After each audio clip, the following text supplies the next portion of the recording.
Morning. This is the Maryland Environmental Service Board of Directors meeting, March 27th, 2025. It is 9:30, and we are going to get started. We do have a quorum on present, and we also have the minutes from February 23rd, 2025. If everybody's had an opportunity to read the minutes, you're welcome to offer any suggestions or amendments at this time. I have a suggestion. Under minutes, it says that you requested a discussion or motion. I think you didn't say or. Did you say or did you look for a motion? This says you had a choice. Which of the two? You understand what I'm saying? That could just be me having written that when I typed it. I'd have to go back to the video to see exactly. Okay, well, it just because I think we need a motion. Discussion takes place when you call for any questions or things like that. So that's my only point. And you can check. It's hard to hear from here, so I'm not sure what the conversation is. Okay, so the conversation was under minutes. It says Ms. Keller requested a discussion or motion. I'm saying I think it's a motion. Oh, to approve the minutes? Yeah. Okay, so if there is no objection, we approve by consent. So there may not have been a motion. No, there was a motion, but the discussion can't take place before the motion. Am I right? Am I the only person to think about that? One or the other, rather than or? They're saying it needs a motion. It can't just have a discussion. That's right. You have to have a motion, and there's a discussion after you got a motion. So it's not right. or. Okay. So just right. If there's a discussion, it has to be a motion. But if there are no amendments offered, then we don't need a motion. Yes. Once you can just say it. I think there was a motion to approve it, and the motion was approved. That's sufficient. And there wasn't a discussion nor a motion, but we approved by consent. I believe that's your point, correct? That's my point. So I made a mistake and read this.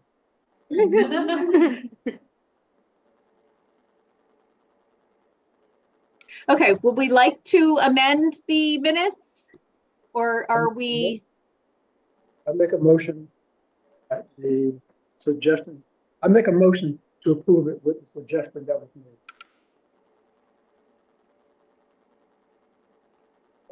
After you share the motion, once we have a motion, then we have this call for discussion.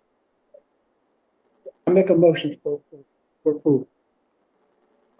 Okay, we have a motion. Is there a second? Second. Thank you. Any further discussion?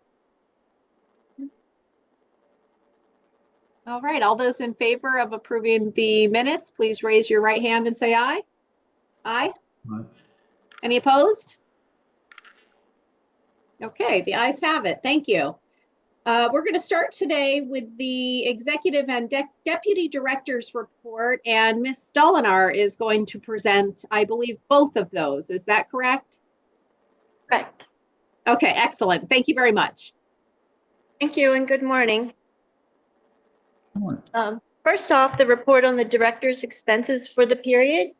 Dr. Glass incurred one expense for $149, and Deputy Burkettick had expenses and transactions totaling $601.90 for the period listed on the slide.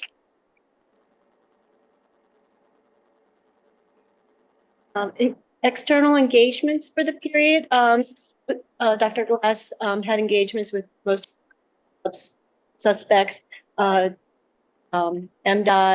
NFA, and some private entities. Most notably, he had an engagement with Howard University's American Society of Civil Engineers student chapter. And you can see him pictured here in one of his selfies with the students.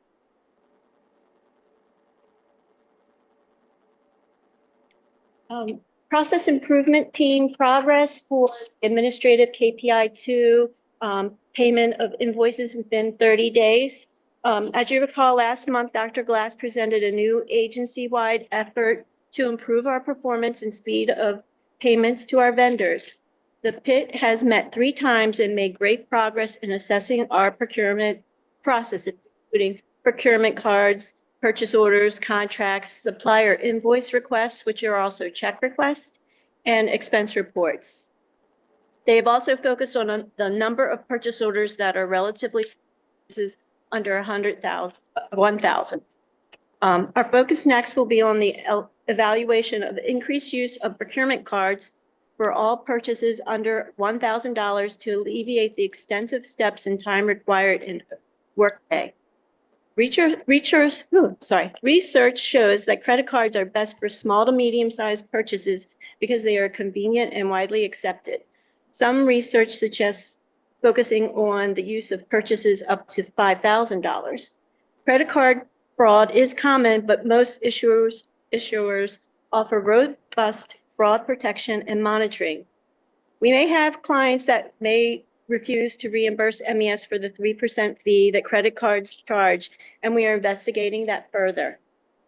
Have to balance with the administrative cost of the purchase order process. The purchase orders are better for tracking and control, and the challenge of the PIT is to identify the optimum balance between efficiency of the process and risk. So stay tuned, there's going to be more to come on this.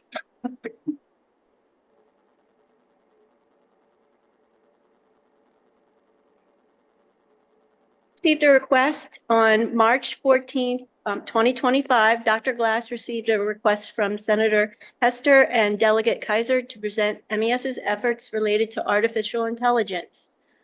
We don't know, and the letter doesn't state that this may be a direct result from the answers that MES provided during our budget hearing to Senator Jackson and Senator Rosapep, but this is the first letter that MES has received from the Joint Committee on Cybersecurity, IT, and Biotechnology related to AI. You'll see the 3 questions that we were requested to answer. Our staff are still drafting the response. It's due tomorrow. And Dr. Glass will be sure to update you all on the response and any further requests from the Joint Committee in the future.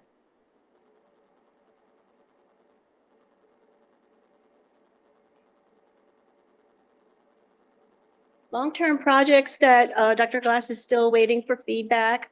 All the completed items from this period have been crossed off, including a review impact of earn and burn and the performance review in Workday. So currently we're all doing our employee performance review process. It's all underway. It's going well.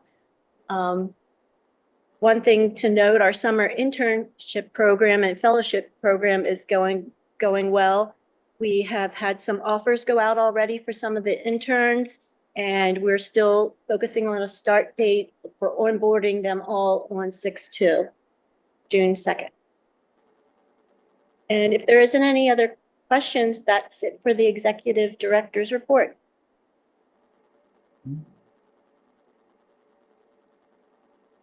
Thank you. Are there any questions?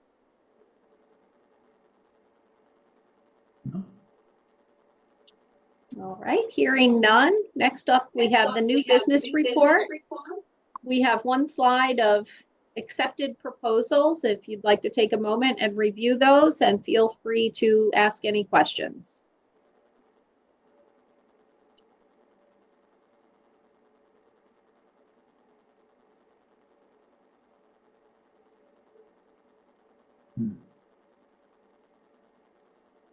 All right, thank you very much. Madam Chair, may I make yes. a comment? Yes, yes, please. I think last month we talked about what percentage of our work where it was coming from. And it was observed then that I think it was 60 or 70% of the contracts or total amounts we have are coming from state. in this particular business report, actually out of the 10 or so, all except for 2, just an observation that this one's even more than has been the average in the past. Correct. When we take the average, it is the yearly average. Yeah. And it just happens to be that, the EDR is a lot of dredging work and they're Yeah. seasonal, so like in this season, we get more contract.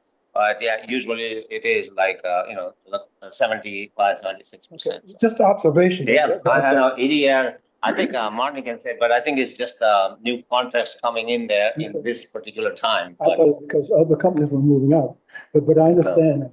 That's okay. Just observation. Oh, no. You can watch to see whether that trend will continue or whether it be consistent with what has been in the past. Yes, I think the percentage wise, we do not calculate like a monthly, but like on the average over the past few years, that's what we come up with. Okay.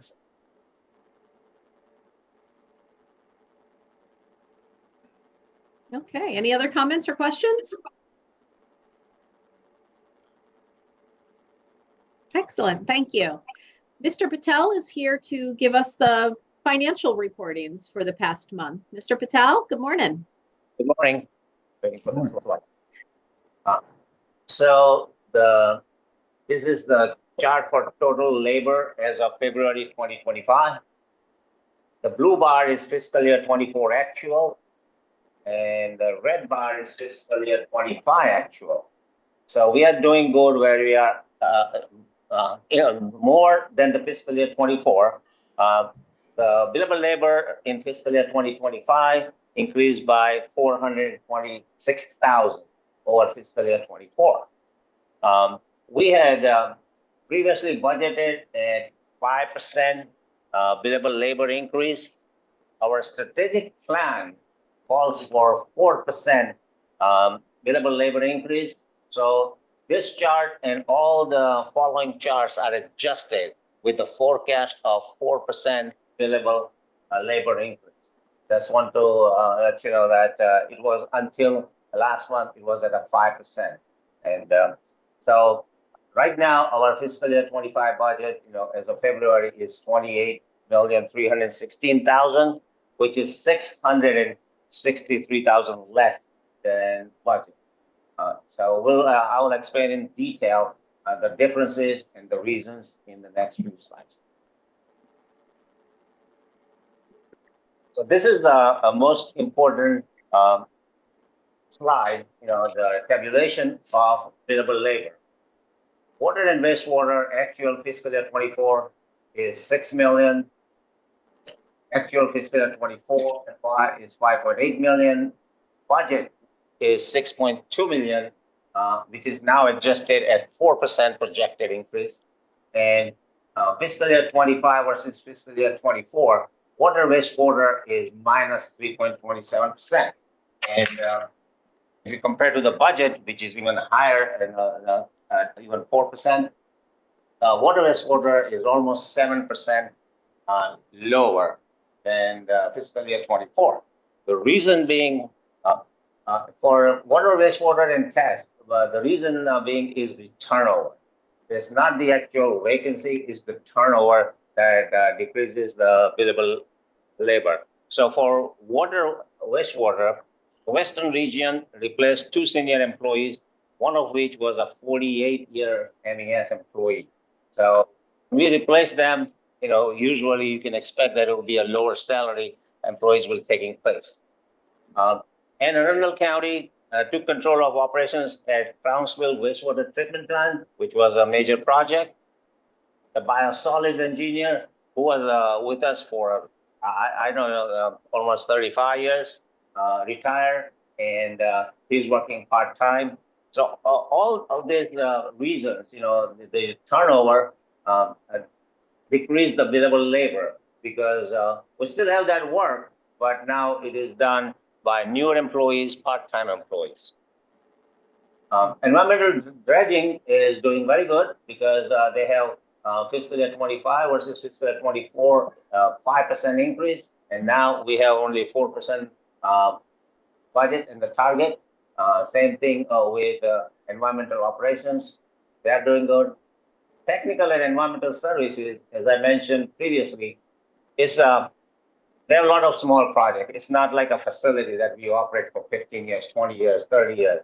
So in a test, one of the reasons is we hire the employees for a lot of tasks, mainly for the state clients.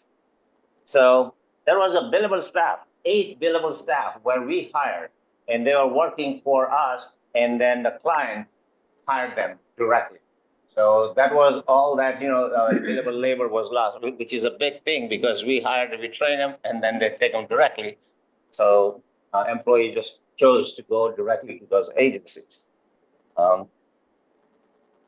We had a significant reduction in the Department of Housing and Community Development because we had a special project, for environmental justice, and that ended. So that decreased the billable labor too. But I'm saying we have a lot of new proposals coming in for different kind of services, GIS services from technical and environmental services. And I'm pretty hopeful that usually our history is that from January to June, we'll have increase in billable labor. But as of now, our fiscal year 25 is only 1.56% higher than fiscal year 24. Our target is 4% now. Next slide.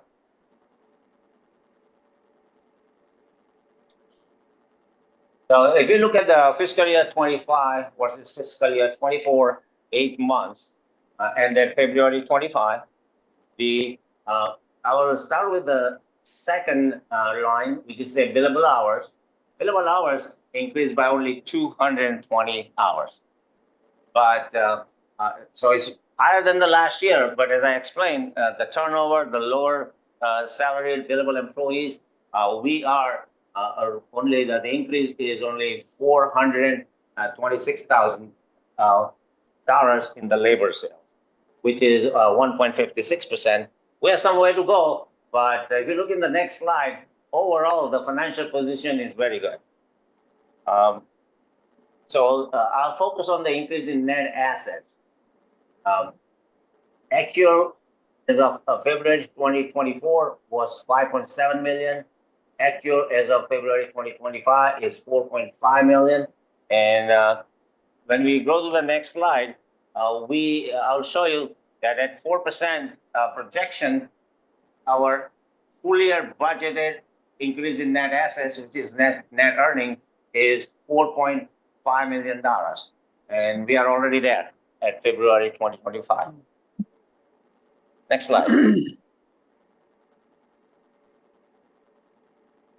So here we have, this is the most important, is budget versus actual based on 8 months activity.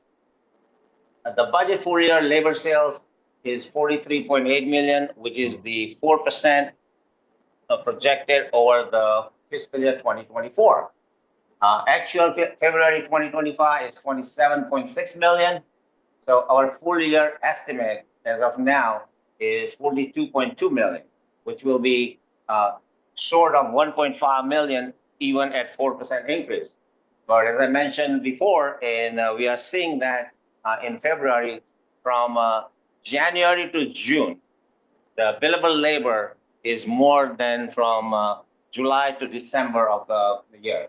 So that trend continues there. I'm very hopeful that, even if we don't go 4%, we will at least grow at 3%. Just the February, our billable labor just for February over the last year was 3.4%.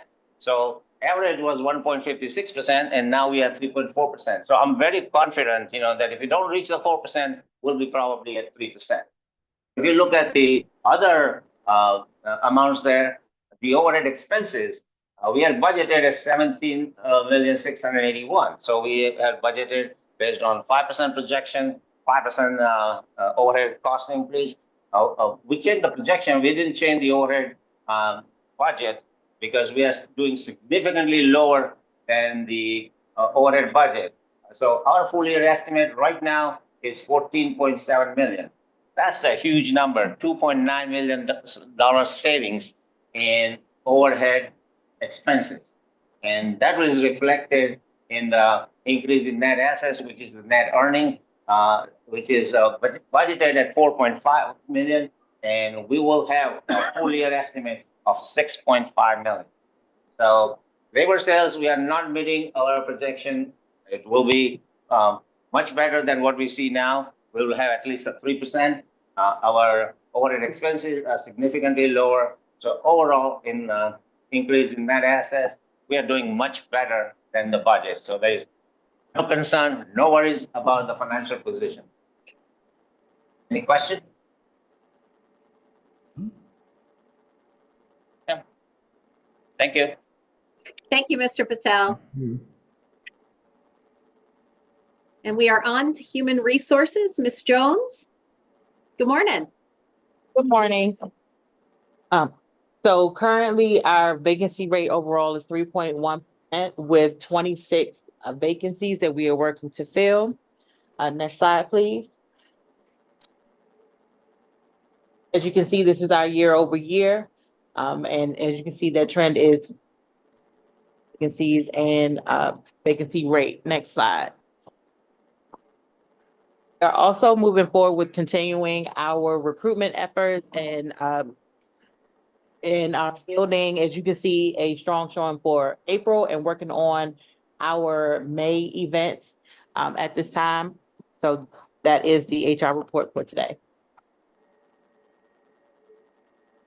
Thank you. Are there any questions for Ms. Jones?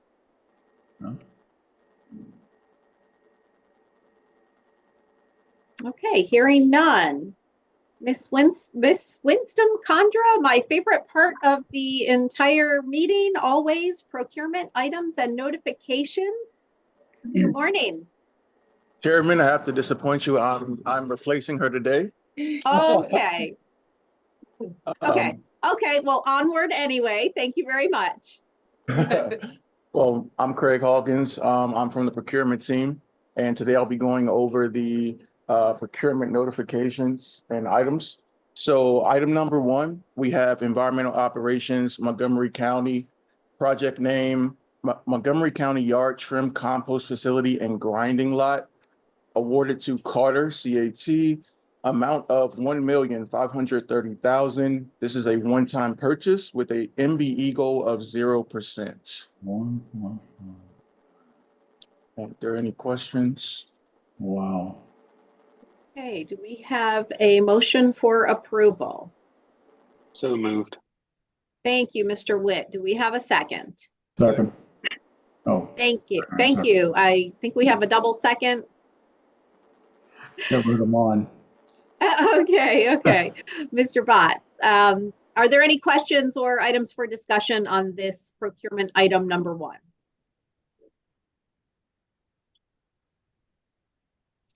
Hearing Sorry. none. Sorry? You broke up for a second. Okay. Hearing none. All those in favor, please raise your right hand and say aye. Aye. Aye. Any opposed? And the ayes have it. Number 2.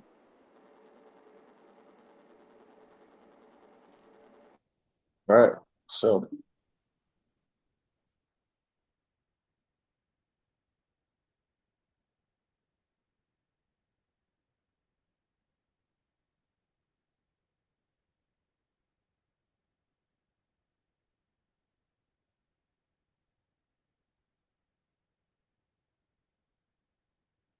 is $2,786,157.70. MBE goal participation is 30%, and participation to date is 69.14%. Terrific. Is there a motion for approval? So moved. Thank you. Second. And a second? Yes, second. Wonderful. Are there any questions or items for discussion on procurement item number 2? I have a question, Madam Chair. Yes. Yes, Dr. Johnson. Is the unit price change over time? In other words, they tell you that it's 0.75, 0.375 dollars per gallon. But I would imagine with time, that rate they'll be paid would increase. Do you know whether or not that's changed from what was in the past and it's projected to increase for future years? I don't have the original amount of the unit price nor the projection. But that is something I can look into and get back to you. Happen to know the answer to that question. The unit price on this contract is not adjusted. It is fixed. What we're essentially doing here is adding gallons of additional leachate disposal to the contract at the same price that this firm competitively bid back in 2021. My thought about that was it becomes more and more difficult to do the same thing from one year to another. And the increases should probably to them, to the contract, be more than it was the year before, although we only pay them the same price. I can answer that. Generally, when you issue a fixed price over a term, they build in any CPI in the unit pricing. So it's back and forth on whether or not you have a fixed contract with CPI or you fix the price. Ultimately, you pay for that increase over time. They're going to get their money. They'll get it one way or the other. Thanks. Thank you, Des.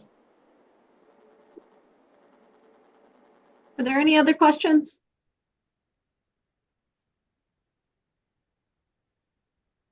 All right, all those in favor of approval, please raise your right hand and say aye. Aye. Aye. Same sign for those opposed. The ayes have it. Number 3. All right. Item number 3 for the environmental operations. Project name Montgomery County Grinding Lot, awarded to Carter CAT, amount of $359,600. This is also a one-time purchase with an MBE goal of 0%.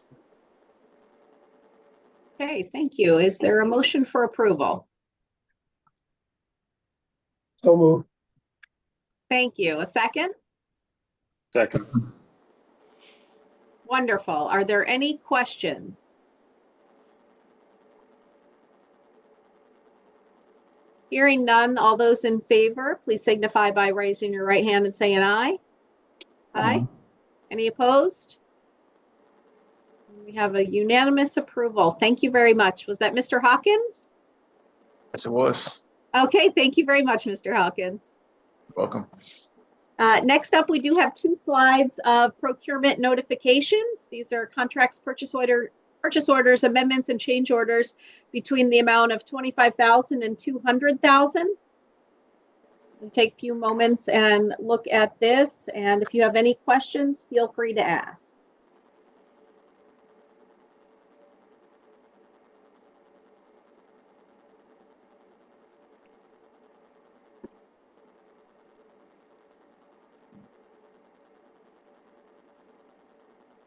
Okay, thank you very much.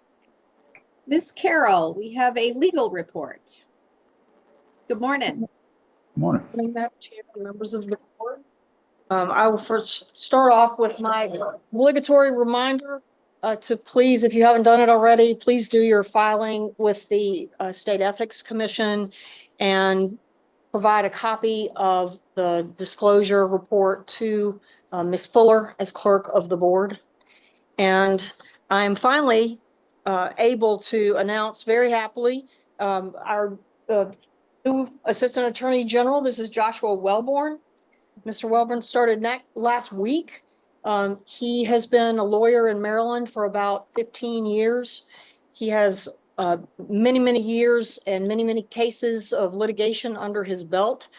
He is also very experienced in transactional matters, and he is going to be a great addition to our office and to the Attorney General's office as a whole. So please welcome Josh.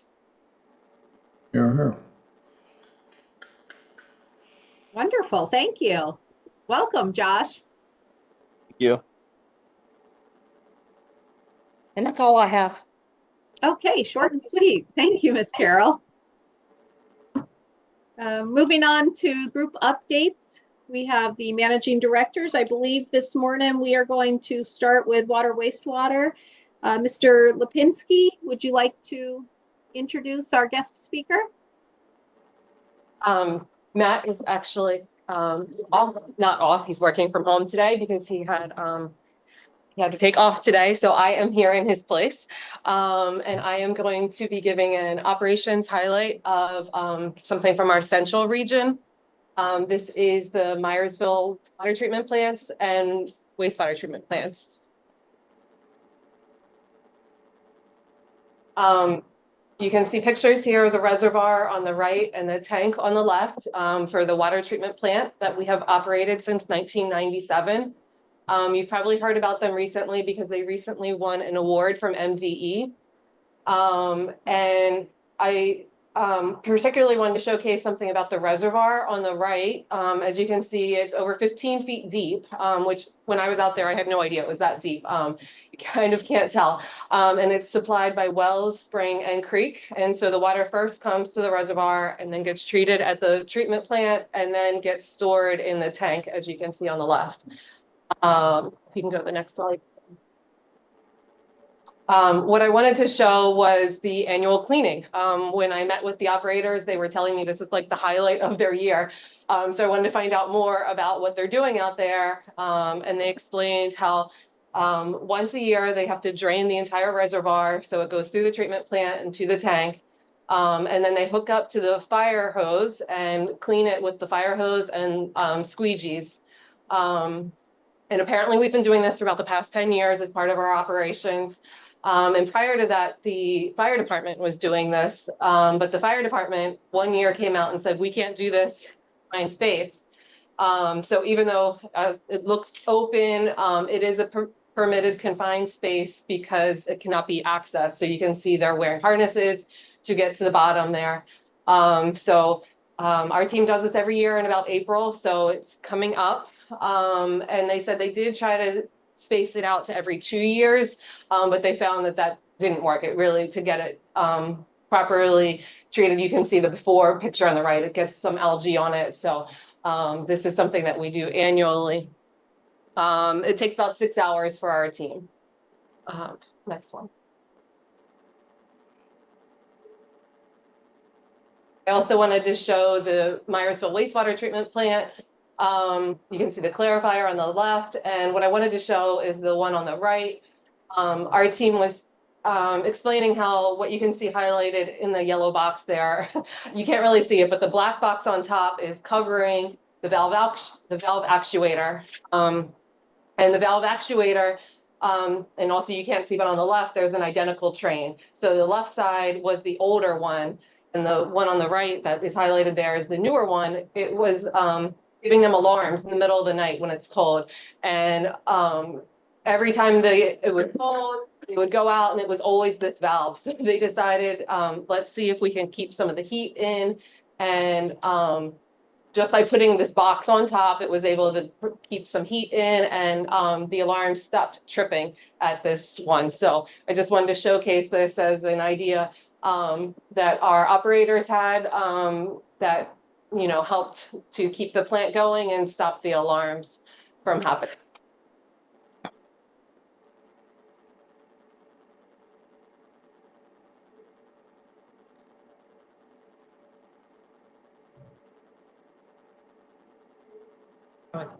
Thanks. Okay, thank you. And next we are going to be hearing from our environmental dredging and restoration. No, we're not. We're hearing from our technical environment and environmental services TES, discussing an asset management office data collection for lighting, I believe. Yes, thank you.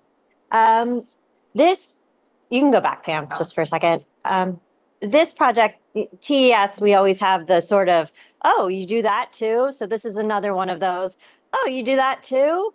This project comes out of our GIS section, and that group has been collaborating for quite a while now with State Highway Asset Management Office. Recently, we did a project where we went out and looked at all the pedestrian crosswalks. So this is sort of the second phase now, which is looking at the lighting assets for State Highway. Okay. Understanding street lighting. Obviously, it's a vital component of the roadway infrastructure, plays a role in safety and visibility, and making sure that the streetlights are well maintained is an important role that State Highway has. So they own thousands of streetlights throughout the state, various types of poles and lighting technologies and power sources, and all of these, assets require inspection and maintenance to keep them updated, and as well as mapping to know where they are and to be able to know which ones need improvements, which ones are missing, that sort of thing. So our group is going out to collect this detailed data on the streetlight assets. This looks at existing records, identifying those lights that are missing, looking at the key attributes, what kind of lighting it is, what maybe needs to be there, what's not there, that sort of thing. Going out, looking at where the upgrades are needed. Next. So the first thing that has to be done to efficiently map these is to go out and actually look for them. So they go out, they use GIS maps, they take real-time data, they log in the ones that are there, they do an inspection of the ones that they see, they add the ones that are out there but not on the maps right now to have a completely comprehensive system for State Highway of all of the lighting assets and their current situation. Do they need work? Is the light out? Is the pole in need of repair? That sort of thing.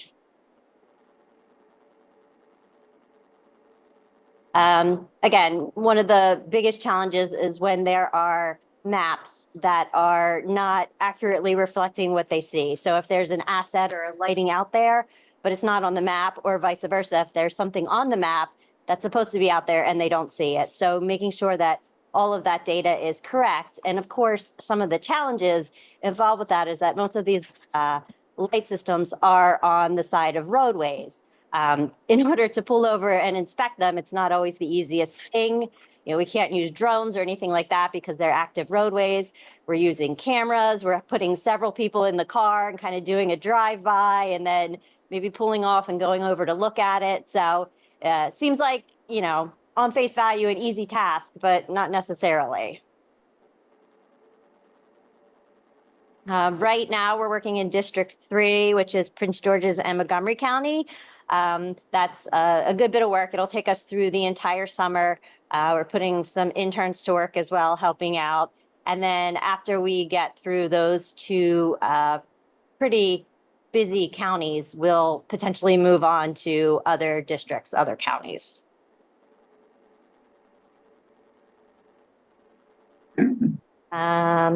So just the next steps, once we have all of the inspections done and all the mapping done, we'll be able to give State Highway very accurate information that they can then use for their planning and maintenance and, updated lighting, more efficient lighting if possible, those sort of things.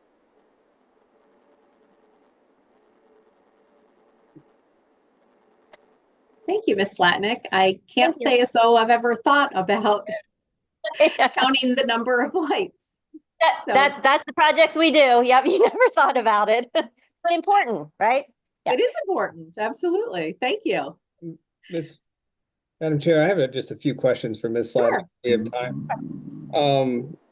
So just a first question, are you, is Pepco involved with this project at all? No, this is wholly funded by State Highway as part of their asset management system. Right, but are you working with Pepco on identifying the lights that are out and what the potential lights? I'm not sure if they use information for, existing maps or in their GIS, but we are not coordinating directly with them. Okay, and then you may want to reach out to them just to see what they do already with this, because I assume they're doing something. And then another question I had is there like a reporting hotline or like a reporting part of the State Highway Administration website where people can report out lights? You know what? That's a good question, and I'm not sure. I personally have thought about that myself, or those purple lights that you see that aren't supposed to be out there. I can follow up on that though. Yeah, I'm not sure. I don't think that's data that we receive as part of our effort, but I can find out. Yeah, because Pepco has a really great streetlight reporting program. So if you see one that's out, if you file a complaint or make a note on their website, they replace it, I think, within a few days. So then the last question I have is in regards to the replacements. And you may not be there yet, but is there any collaboration or coordination with the Empower Maryland energy efficiency programs to utilize those programs to install more efficient lights than would have otherwise been installed? I think that is part of the big picture, but we're nowhere near there yet. I think the first step is where we are now, which is inventorying the assets, and then it'll be up to State Highway how they want to move forward with improvements or energy efficiency or that sort of thing. But I don't know that we're part of that. We're really just part of the inventory and updates for the mapping. Okay, I just think it's a significant opportunity for energy savings, and if they may be unaware of those programs or unaware that that's available. So if that's a connection that can be made, I'd be happy to help if I could. Okay, thanks. I will chat with the project team after this just to make sure I have all the information and see if they think maybe there's some value even at this point in connecting with you on that. If not now, then of course later. Okay, thank you, Ms. Letnick. Thank you. Okay, thank you. We have EDR, and I do believe the star of the show today, Ms. Dolinar, is going to take this one. Thank you. So we just completed the lateral expansion and raising of the dikes at Cox Creek.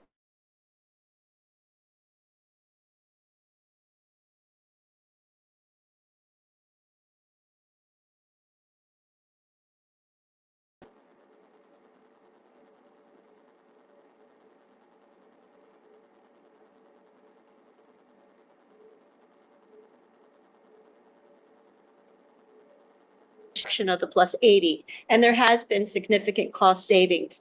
We estimate that we only need to add 16 million to the MOU in order to complete everything all the way up to construction to elevation plus 80.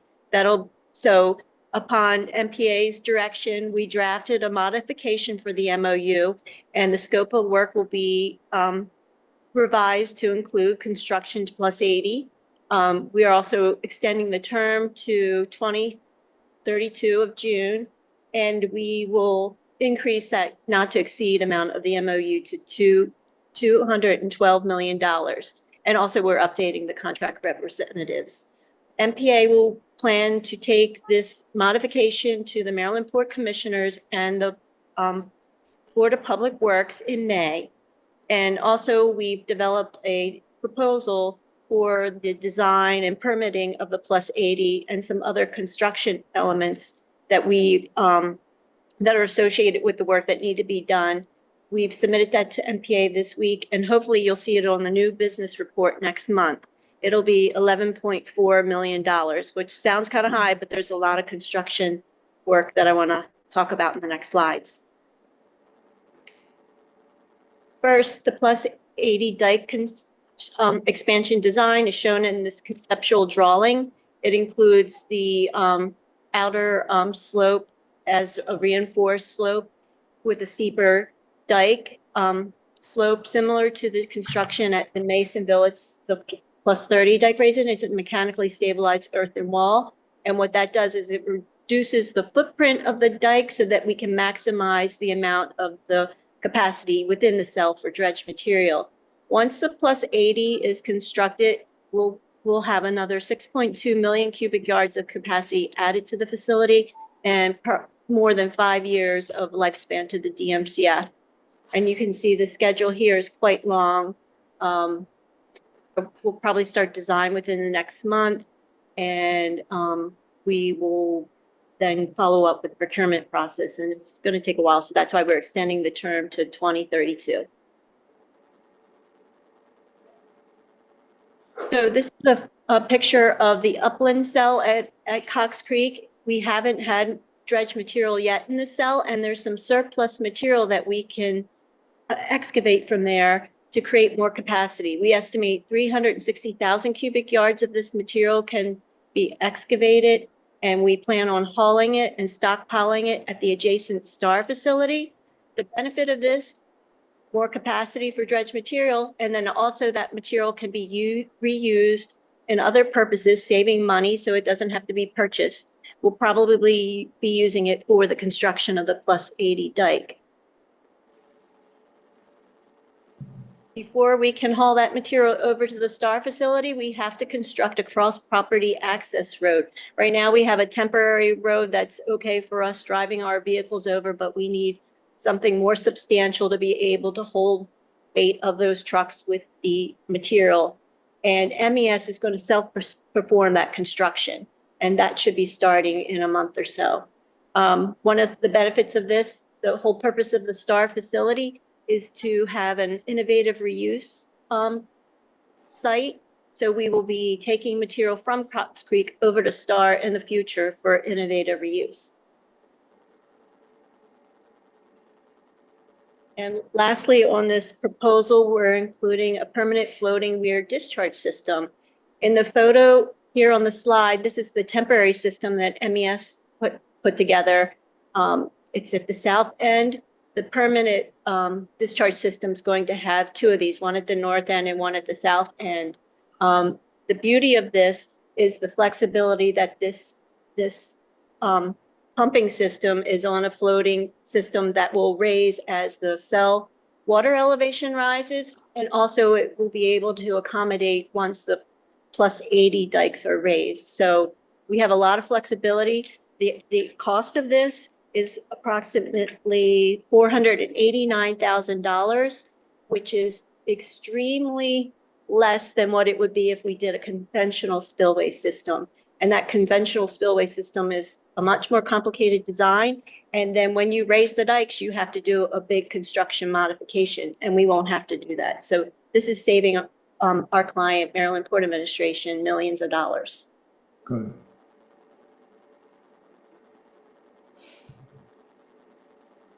That's it, unless there's any questions.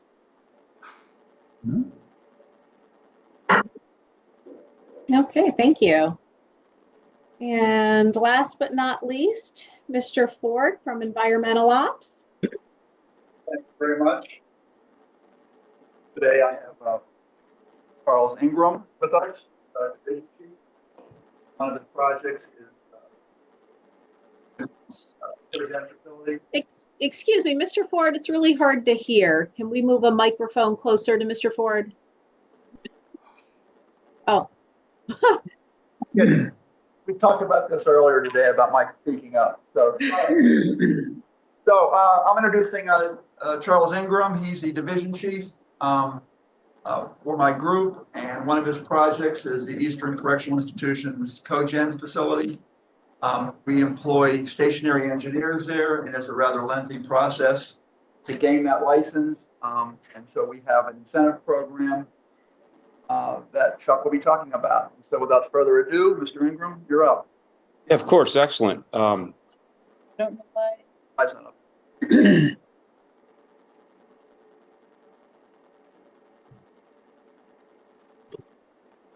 What happened? There we go. Yeah, that looks good. Okay, sorry about that. Right, what's the next slide? There we go. Excellent. All right, I will bring it on home, as they say, with an overview of the boiler operator training program is developed at the Eastern Correctional Institution cogen plant. Slide, please. Our mission at ECI Cogen as MES is to provide continuous baseload power and thermal supply to the institution. A lot easier to say than to actually accomplish. But in any case, the two ingredients to make that happen, of course, the infrastructure, the natural gas fired boilers, steam turbine generators, diesel standby generators, accompanied with skilled personnel to operate that equipment.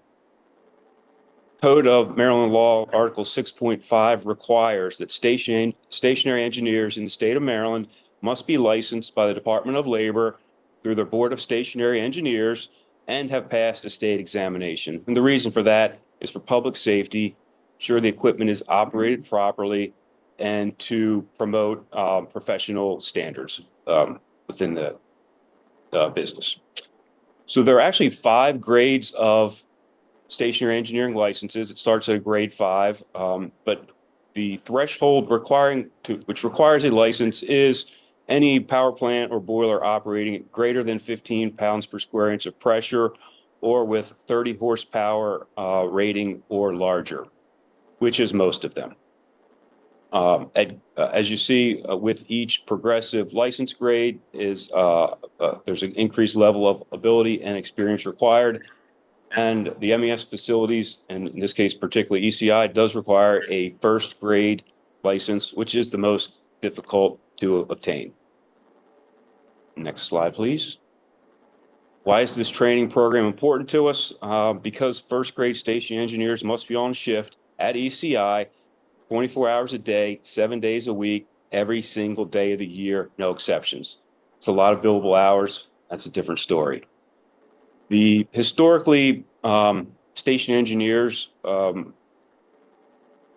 came from the maritime industry. The Industrial Revolution was a long time ago, but as naval and merchant marine and private fleets switched away from steam to diesel and nuclear, there's also a significant impact to the supply of station engineers.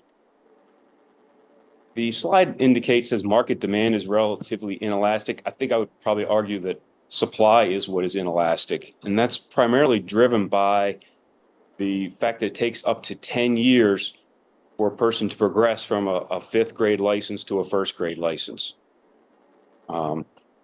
So therefore, the basis and need for a strong internal training program where we retain and promote employees through this rigorous licensing process. And next slide, please. Talking about our goals, we want to build a team that's trained and licensed to operate a highly complex industrial operation. And then just very simply, we want to recognize and reward employees who are bettering themselves. The ways that we reach these goals, it starts with the recruitment, that first hiring of the utility operator position. It's an entry-level point into a facility like this. I'll just say that the program is self-paced, but it's also it's independent learning. So it takes a level of motivation and commitment to the program for that person to succeed and move through the licensing process. And there's really nothing handed out or guaranteed. MES provides a robust training program that blends, of course, there's on-the-job training. That's essential to pretty much all their positions, but also it's tied in with mentoring from their senior staff and MES paid examination costs. So this is a program that started a little over a decade ago. And the next slide, we'll get into it. There we go. All right, so the first, each candidate is paired with a dedicated shift engineer who acts as their mentor and their training liaison. And of course, there's the on-the-job training that I've referenced previously, where the operators, learn the plant and then prove that they can operate the equipment in the plant. I think the most critical element of the training becomes the structured training modules, which are broken into 2 phases. Phase 1 covers the boiler systems proper, and then phase 2, upon completion of phase 1, move to phase 2, which is focused on the turbine generator systems using steam to make electricity. It's a rough estimate, but it takes about 2 years generally for an employee to get through both of those training modules. So once the candidate has their 3rd grade DLLR license, they've completed their 2 training modules, and they've had their on-the-job training, then they can be, they sit before an MES board for an oral exam. They answer questions pertinent to the licensing, and if they pass that, then they are qualified as a boiler operator. Next slide, please. This is a really rudimentary graphic, just depicts the progression of a utility operator to a boiler operator to a shift engineer. And when you see the grades, those aren't MES position grades, those are DLLR stationary engineer license grades. Next slide, please. Okay, there we go. I'm not a fan of this slide, but anyway, it's probably an overcomplication of how the compensation works for employees who are in this training program. So effectively, a trainee gets a 4% salary increase for every progressive advancement in their stationary engineer license. And then they also, separate from that, they get an 8% salary increase when they pass each training module. So there's a lot of 8s up there, but it only happens one time. Okay. Next slide. Okay. We talk about results. I'll personally share that probably one of the most difficult parts of my job here at MES revolves around staffing first grade stationary engineers at the 4 plants. I'm sure human resources could commiserate with me there that these positions are vacant for a very long time, and we tend to only get an applicant or 2 at the most. It's really tough sledding. But when it comes to positive outcomes, the training program at ECI, I'll say right now we have 6 stationary engineers at ECI who all got their first grade license through this training program. 6 isn't a big number on its own, but that's 3/4, that's 75% of the boiler and shift engineers at the plant. So it's meaningful.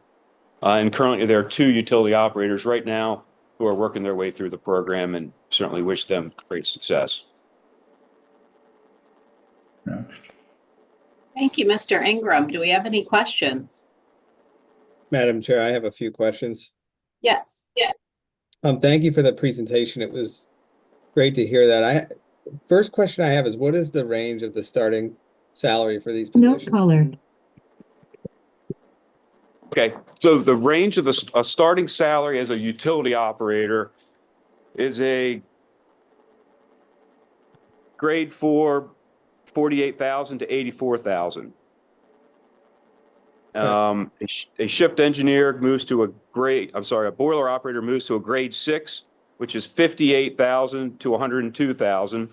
And finally, a shift engineer who has a first grade license moves to a grade 8, which is 70,000 to 123,000. Okay, that's helpful. And, I asked and you answered one of my questions about recruitment for these positions. I assume it's difficult just because of the location of the facility, and it's, there's not a lot of population centers near this facility at all. And I think these positions are going to become even harder to fill in the next few years as the demand for utility operators continues to grow with the build out of, the electric system to serve new load growth. And then also the new load growth is primarily going to be driven by data centers, and data centers are going to have on-site generation, which will all require utility operators. So I think it's good that we have continued to recruit, but I think it's going to get more challenging as time goes on. One of the reasons why we made this basically an apprenticeship program. We started a utility operator. I can't hear you, Mr. Ford. I'm sorry. And I said challenges, which is exactly why we have this set up as an apprenticeship program, basically starting as a utility operator, which is an entry-level position without a lot of experience, and then working people through to a stationary engineer license. We recognize the difficulty in recruiting for this position for a while now. So this is why this program is really important. I agree. Well, thank you. Thank you. Are there any other questions? No. Okay, again, thank you, Mr. Ingram. Next up, we have old and new business. Let's start with old business. Is there any old business to be discussed?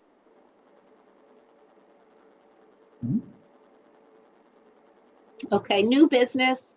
We do have a slide of upcoming business, board of directors meetings, which has some changes that should be noted. In red, we have April 17th. There is a 9 a.m. April HR committee meeting. Down in June, we have 1 p.m. HR committee meeting. I would like to note that after the meeting in June of the regular meeting of the Board of Directors, there will be a lunch. And in July, our regularly scheduled meeting will be followed by the annual board training that is a requirement from the MES Reform Act. Are there any questions or comments on these dates or times? And or is there any other new business for discussion?